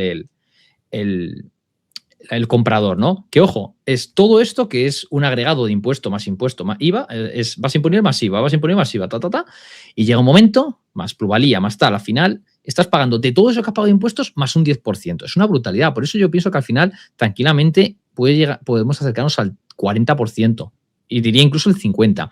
Imagínate que esa vivienda cada 10 años se vende, o cada 5 años se vende, cada 5 años. Le interesa muchísimo al Estado, como a las comunidades autónomas, como al ayuntamiento, que cada 5 años esa vivienda cambie de manos. Porque cada vez que cambia de manos, la persona que vende ganancias patrimoniales, plusvalía municipal. La persona que compra, ITP. La siguiente, cada 5 años. Y al final, yo hice una vez el cálculo y en 10 cambios de manos, probablemente todo el coste, todo lo que ha supuesto, Hacienda se llevaría un 70% de todo. Hice el cálculo ya hace un tiempo. Digo, vaya una brutalidad. Me acuerdo que lo iba haciendo. A ver, esta vivienda, más o menos, cada 5 años, venga, vale 20 y tantos mil euros más. más, venga, pum, pum, pum, pum, o 15.000 euros más. Y lo veía y digo, madre mía. Y luego piensa que llega la persona, voy a hacer una reforma, le meto tanto, 21% de IVA. Luego a esa empresa, a ese autónomo, le meto otro 20 y tantos. Y al final dices, es que se han comido un 70%. Y luego aquí tenemos también te quería preguntar, tenemos dos vistas, tenemos dos puntos de vista. Tenemos, por ejemplo, al lado más extremista de izquierda, que lo que dice es, oye, que no hay que construir, porque la especulación viene de construir. Vamos a mantener lo que tenemos y vamos a intervención total, viene a ser expropiación de inmuebles. Por otro lado, tenemos más a los que dicen ser de derechas, que dicen lo siguiente, aquí lo que hay que hacer es liberalizar y construir como locos.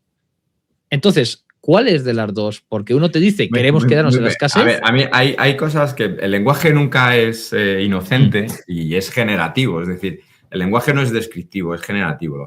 ¿Vale? Tú lo cuentas para convencer al otro, ¿no? Yo creo que el término medio estaría la virtud, ¿no? En ese sentido. Y no, esto no va de izquierdas o derechas, son de modelos, ¿eh? Y me voy a poner serio, yo creo que llevamos hora y 15 minutos y hasta ahora creo que ha sido distendida, pero esta vez me pongo serio. Son dos modelos que podrían ser bastante, y a mí sí que me voy a mojar, pueden ser válidos, ¿vale? Modelo de Cataluña, clarísimamente Cataluña está yendo por ahí. Es decir, tú lo que dices, hombre, no hay que construir tanto, pero bueno, lo que voy a es limitar la demanda. Y yo voy a hacer todo lo posible para que la demanda no venga. Antes has hablado tú del 30%, es decir, allí sacaron la normativa en Barcelona, donde en cada obra nueva o en cada rehabilitación tenías que hacer 30 viviendas protegidas. Por desde entonces no se ha hecho ninguna obra. Pues no tiene ningún sentido. ¿Cómo vas a convencer a un tío que te compre una vivienda en el Paseo de Gracia a 1 millón de euros con un tío de vivienda protegida que le va a costar 200.000? No es clasista ni es nada. Es que no le va a apetecer. Entonces no lo va a comprar, por lo cual el promotor dice, pues yo no la voy a hacer. Si no me la van a comprar, no lo voy a hacer. Entonces, son normativas que yo creo ahí sí que hechas adredas para que la gente no vaya. ¿Vale? La última, oye, no, es que no se puede comprar si no es para vivienda habitual. Pues un mensaje clarísimo para un tío que puede ocurrir, que viva en Londres, en la City, que está decidiendo, me gusta Madrid, me gusta Barcelona, estoy decidiendo entre Madrid y Barcelona. Pues va a llegar el tío y evidentemente no lo va a comprar en Barcelona, no le va a llegar. Entonces, son medidas para que la gente no vaya. Y yo, sinceramente, creo que es una política tan válida como cualquier otra, ¿vale? Aquí en Madrid es totalmente lo contrario, ¿no? Es decir, oye, como yo sé que voy a llegar a 10 millones de habitantes, voy a intentar no expulsarlos, voy a intentar captar este talento y atracción de talento y yo me voy al MIPIM, como ha ido el alcalde de Madrid, pues a convencer que somos confiables, que tenemos seguridad jurídica para traerme el capital. Oye, no te preocupes que yo te voy a poner suelo, que te voy a poner desarrollo, ¿vale? Y es otro modelo totalmente diferente. Tan válido uno como otro. Y ahora empiezo con los matices. Liberalizar. Después de la charla que te he contado de cómo se monta el suelo, ¿a ti te sale la palabra liberalizar? O sea, liberalizar sería que yo como promotor construiría donde me diera la gana, como me diera la gana, con la densidad que me diera la gana. Está sobrereguladísimo.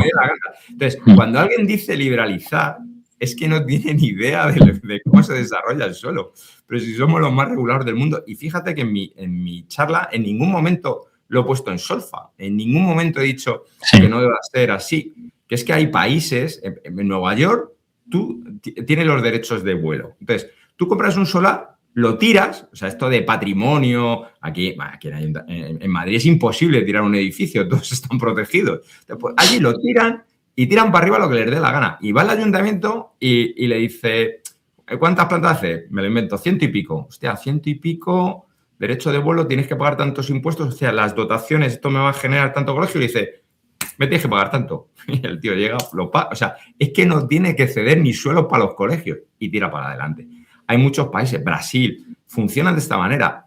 Eso sería liberalizar. En Estados Unidos todo lo que no está prohibido lo puedes construir. Tú haces un centro comercial en un sitio que no está prohibido y te juegas tu dinero. Eso es liberalizar. Nosotros es imposible que liberalicemos. Lo único que pedimos es que porque no creemos que tampoco sea el modelo. Pues luego en Estados Unidos el que se ha jugado ese dinero con financiación de lo que sea ha hecho una barbaridad, que es un centro comercial que está en ruinas que tampoco tiene ningún sentido. No, tiene que haber orden. Tiene que haber orden y tiene que haber planificación de la ciudad y yo creo que esa es responsabilidad de los ayuntamientos. Entonces, liberalizar, o sea, cada vez que oigo la palabra liberalizar me pongo de mal humor. Entonces, quiero decir, es que ese no tiene ni idea. Liberalizar en España es imposible. No se va a liberalizar suelo, nunca. Lo único que pedimos es que, por lo menos, que no regulen tanto y que no sean tan jerárquicos, ¿vale? Entonces, volviendo un poco a los dos modelos.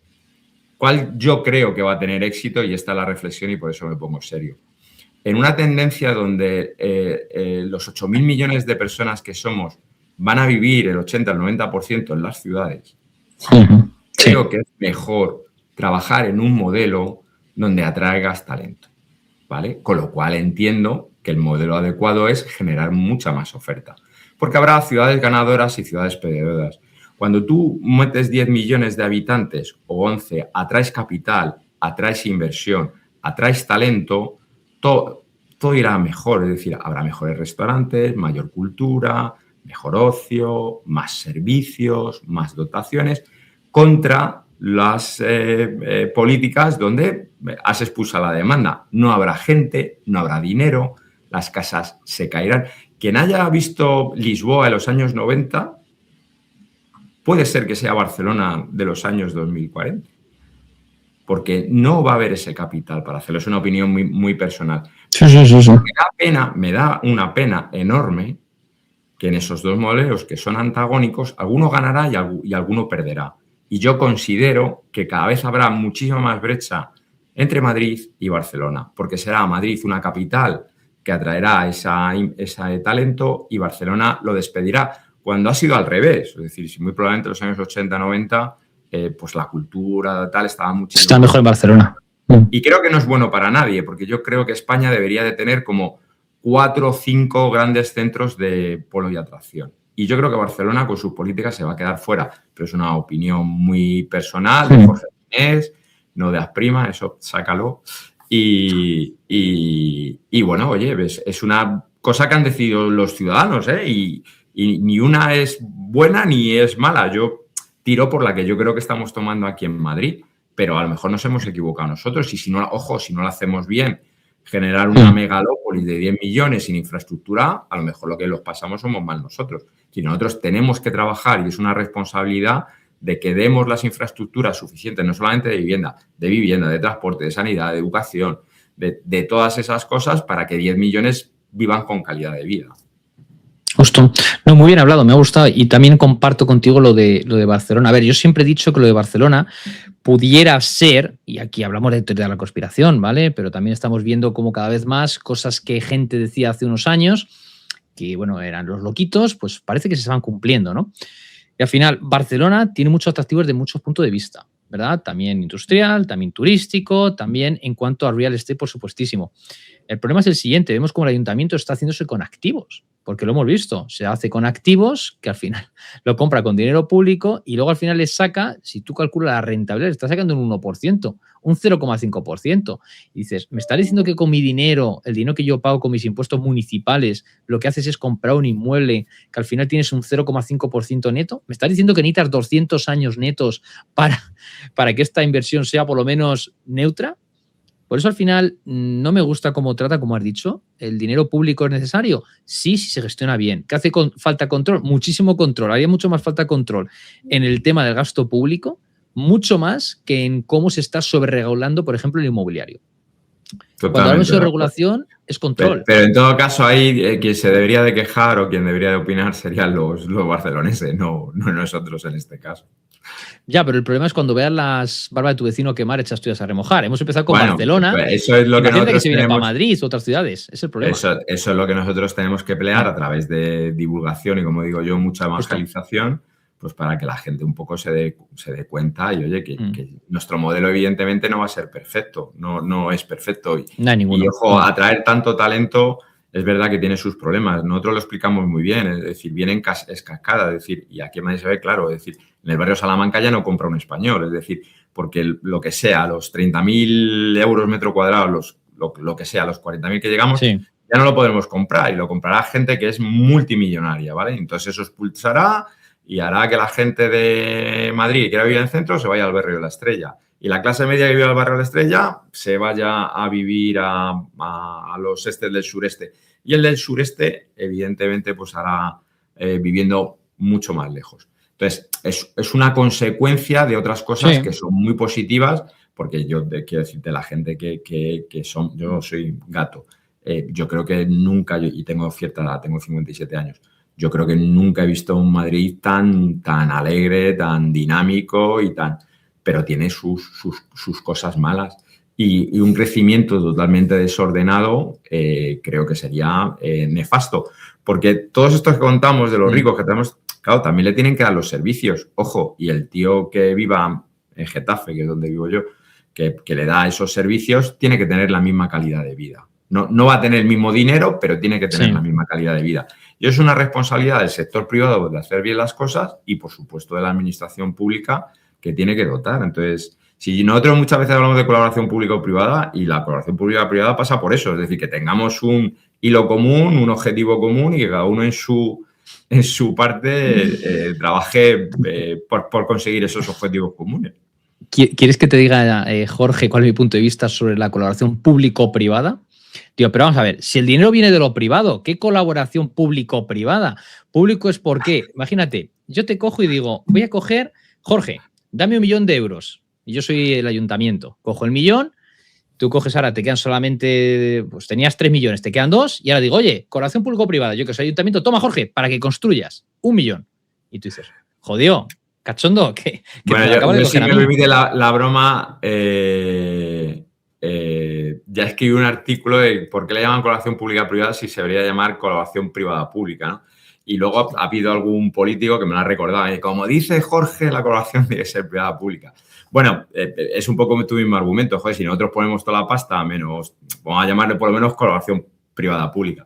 Pero bueno, a mí eso me da igual. Yo lo que creo es que se tiene que trabajar en un objetivo común y mejorar la ciudad. Y además pensar en todos los segmentos de la sociedad. Es decir, porque yo sí creo que la inversión y el talento es bueno para todos los segmentos de la sociedad. Y también lo hemos hablado, es decir, esa cultura del esfuerzo, esa parte de competitividad que es necesaria, pues a lo mejor hace el tío que tenga talento y sobre todo suerte, pues que le pueda ir muchísimo mejor en la vida porque hay oportunidades precisamente porque hemos generado esa riqueza.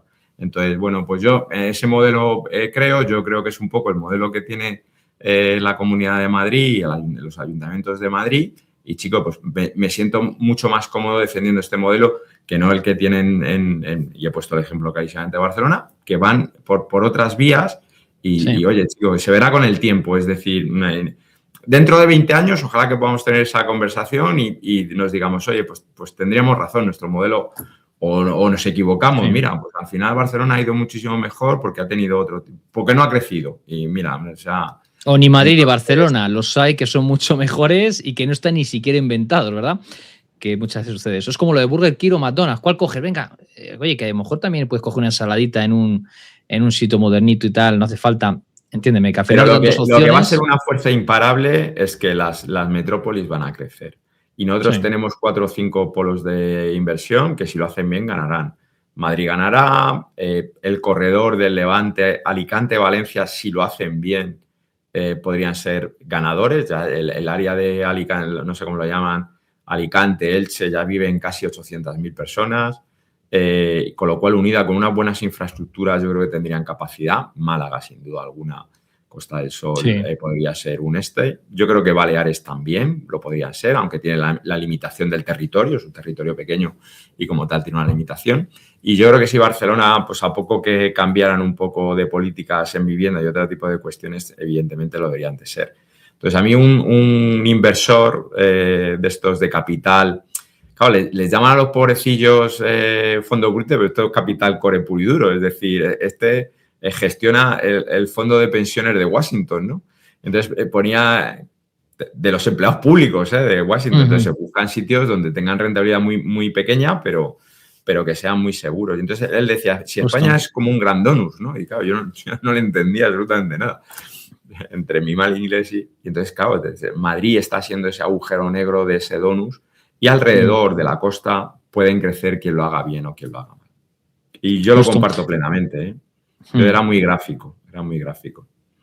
Fíjate que yo al final pienso, ya para ir acabando, que se nos va echando el tiempo encima. 1 hora y media. Esto no lo va a aguantar nadie. O sea, ya lo puedo cortar.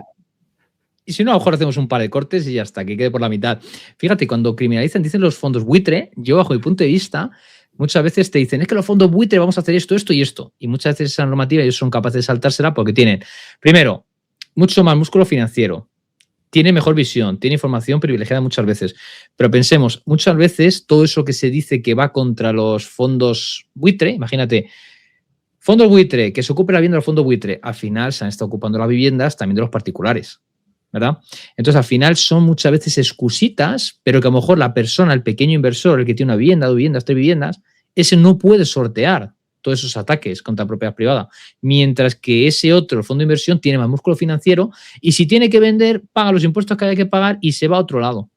Y si no, se pasa al flex living. Es el ejemplo de los cristales rotos, ¿no? Es decir, la noche de los cristales rotos que la primera vez se rompió en cuestión de los judíos. Pues en ese momento haces una tormenta que no sabes dónde la vas a parar, ¿no?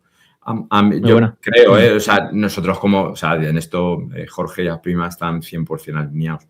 La propiedad privada es uno de los elementos fundamentales de libertad del Estado de Derecho. Es decir, las democracias se basan en estados de derecho. La democracia no es votar cada 4 años.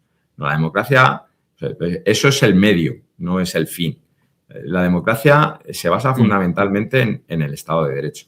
Y el Estado de Derecho son 3 cosas, es decir, tener seguridad jurídica, por cierto, unas normas que sean para la gran mayoría, ¿no? Para esa campana de Gauss, ¿no? Siempre habrá unos por un lado y otros, pero que sean porque si haces normativas solamente para unos, la vas a estropear, ¿no? Y luego el respeto a la propiedad privada. Luego podrías pensar en otro tipo de cosas que para mí son condicionantes, pero esas me las guardo para es lo básico, es lo core. Es lo básico. Entonces, la propiedad privada hay que defenderla siempre. Seas un fondo buitre, seas un banco o seas la abuelita que tiene 92 años. O el que no tiene inmuebles, o el que no tengas inmuebles, porque si tú estás contra los que tienen inmuebles porque tú no los tienes, va a llegar un momento en el que tú nunca lo vas a tener. Estás tirando cantos contra tu propio tejado. Entonces, la gente, es el problema, que cuanta más personas tengas sin seguridad, sin propiedad, parece ser que sabes que sale el sindicato de inquilinas, el otro, ¿no? Y al final, mucha gente, no, que vayan contra los que tienen inmuebles, que se los expropien. Digo, pues esa no va a ser la forma para que tú un día tengas un inmueble. Básicamente te estás condenando. ¿Te sabes el chiste del comunista? Yo creo que se puede contar esto también. Sí, ¿no? por supuesto. Además me lo contó un comunista, pero yo al final hablo con muchísima gente y hay buena gente en todos los lados. O sea, quiero decirte, total. En todos los lados hay buena gente. Me lo contaba el comunista. ¿Te sabes el chiste del comunista? Y le digo, no, y dice, pues esto es un mitin, ¿no? Y entonces estaban allí, pues reivindicando la expropiación. Y pues es que hay que expropiar las tierras porque las tierras son para que las trabaje. Y hay que expropiar... Y todo, sí. Y hay que expropiar las viviendas porque las viviendas es para el proletariado. Sí. Y hay que expropiar los coches porque tenemos que tener la movilidad. Y le dice el de al lado, dice, los coches no, que yo tengo coche. Entonces, yo creo que esa es un poco la justo. ¿No? No sé cómo decirlo, la dualidad de esto, ¿no? Entonces, siempre... Pero hay que ser justos. Imagínate. Tenemos algo, entonces, creo que en esta seguridad jurídica de la campana de Gauss que decía, tenemos que proteger a la mayoría de las estados. Y oye, somos un país mayoritariamente propietarios. Y es verdad, uno de los grandes problemas que tenemos, que además hay que resolverlo, si nosotros queremos para esos jóvenes que tienen más movilidad y esa vivienda social para los más necesitados, necesitaré hacer mucha infraestructura de vivienda asequible en alquiler. Y esa vivienda asequible en alquiler no hay recursos económicos para que lo haga la administración pública. Va a hacer esos fondos de pensiones de todo el mundo quien tiene que tener ese dinero, ¿vale? Para poderlo hacer. Que van a tener además una rentabilidad más baja incluso que la de nosotros. Es que se confundan con un 3,5, un 4. Con que la indexación del IPC que ganen un poquito le mantiene, porque su objetivo es mantener el dinero de esta gente. Cuando el pensionista de Washington lo recupera, que pueda recuperar en su totalidad. Es decir, es lo que van a necesitar con la indexación. Entonces, eso solamente lo podemos atraer con seguridad jurídica. Clarísimamente. Justo. Es decir, a mí no me importa. Y quieren invertir en España. De hecho, muchos están invirtiendo en España y en Madrid. Y lo único que te piden es decir, oye, como yo sé que la demanda es inagotable y voy a tener un 100% de ocupación, lo único que pido es 2 cosas. Una, que si alguien no me paga, lo pueda echar rápido.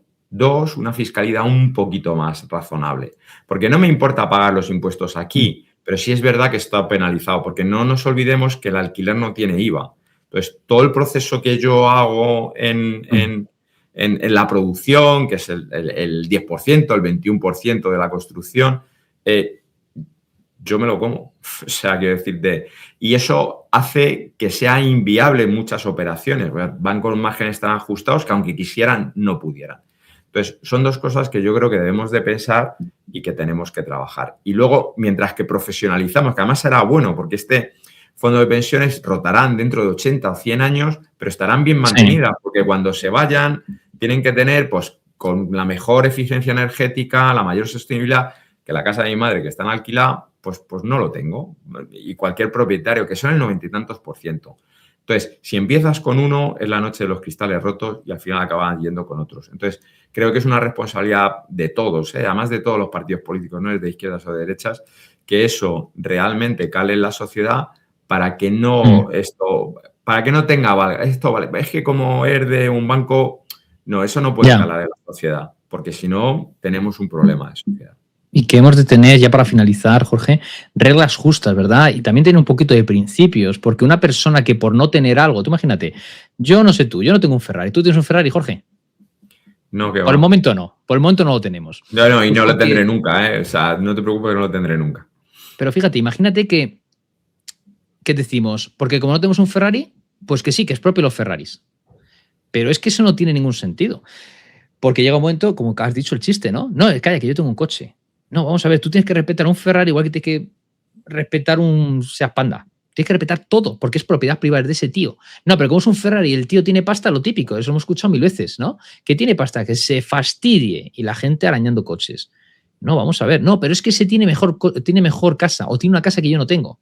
Con lo cual, bueno, pues que se la expropien, ¿no? Porque entonces tú nunca vas a poder tenerlo. ¿O qué sucede? Que tienes un golpe de suerte o levantas un negocio y mañana entonces vas a decir, no, pero espera, ahora cambiamos las normas. Y esto me pasó una vez hablando con una persona que yo, sin saber que era comunista. Él me decía, te lo cuento muy rápidamente, él me decía que él trabajaba muy duro. Esto me lo decía un chico español en Japón, que él trabajaba muy duro, pero que, por ejemplo, las herencias, que tenía que expropiar todas las herencias a todas las personas del mundo. Pero no a él, porque él trabajaba muy duro. Y yo le decía, pero tú imagínate que un día te meten un 55% de impuestos, como podía llegar a estar en Japón, digo, y tu hija, pues de 1 millón de euros que has consolidado, por decir una cifra redonda, digo, te quitan 550.000. Decía, no, hombre, no, pero es que yo sé que me lo he currado porque yo llego los fines de semana, investigo empresas, invierto, eso no, pero otros que no tal, digo, o sea, eres la única persona que trabaja en el mundo. Y bueno, él decía que no, digo, a ver, o lo uno o lo otro, o nos lo quitan a todos o no se lo quitan a nadie, pero no puede ser que tú tengas una legislación solamente para ti, tío. Y no salía de sus 13. Entonces, al final es un poquito de esa mentalidad pobre, esa mentalidad de más mediocridad, de envidioso. Porque al final eso es envidioso. Oye, que se lo quiten a otro, porque como yo no puedo tener lo de ese otro, pues que se lo quiten, ¿verdad?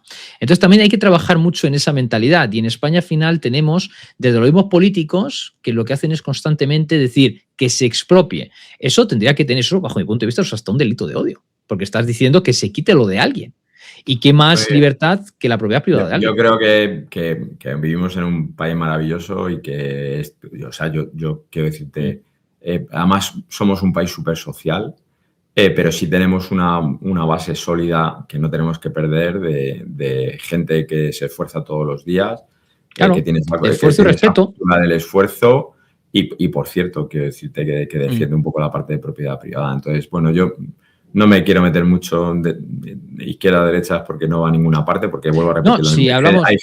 hay gente en todos los lados que es buena, y yo lo que sí, el mensaje, y quizás con esto ya terminamos, es que tenemos que seguir trabajando en ser un país súper productivo porque tenemos muchísimas cosas buenas. Mira, el otro día en MIPIM, que es la gran feria, es como un gran mercado persa donde los inversores de inmobiliario pues van, y me encontré a un CEO de una empresón, si digo el nombre es súper conocido, están en 80 y tantos países y el CEO mundial es brasileño.